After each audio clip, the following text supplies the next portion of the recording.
Hey everyone, it's Justin again. We've previously learned how to read and interpret inequalities, but those only involved one variable at a time. Now that we've got some experience with equations and systems with multiple variables, in this video, we're going to be expanding those skills to inequalities. Remember that a solution to an inequality is any number that would make the inequality true.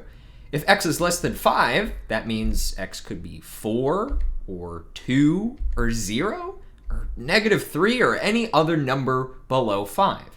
But x could not be 5 or 9 because neither of those are below 5. And for the inequality y is greater than or equal to 2, y could be 4, or 5, or 12, or even 2, since that counts for the or equal part of greater than or equal to. But y can't be anything below 2, such as 1 or -2. But what if we involve a second variable? The process isn't really all that different. We just need values for both variables that make this inequality true. For instance, if both x and y have a value of 2, then x plus y on the left side is 4, which is indeed greater than 3. So 2, 2 is a solution. Would 1, 2 be a solution? If x is 1 and y is 2, we get 3 on the left side, and 3 is not greater than itself. So 1, 2 is not a solution.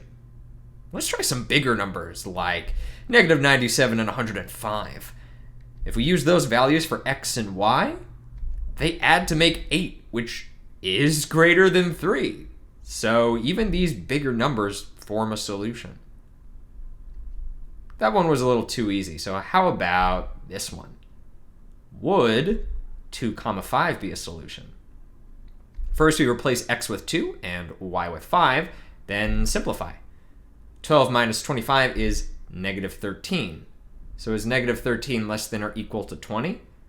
Of course, so 2, 5 is a solution for this inequality. What about 5, 2? We've switched the coordinates around, so this time x is 5 and y is 2. We simplify, and 30 minus 10 is 20. Did it work this time? Yes, but just barely. It only works because less than or equal to allows the values to be equal. If that had been just a less than symbol, getting 20 on the left side would not have been good enough. So it's important that you pay careful attention to the inequality symbols that are being used. Here's a challenge. For this 3-variable inequality, do you think that this is a correct solution for x, y, and z? Pause the video and work it out yourself, and then come back and find out. Okay, so here's the answer. We plug in -1 for x, -2 for y, and 5 for z.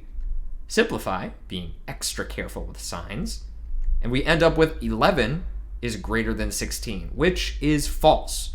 So this is not a correct solution.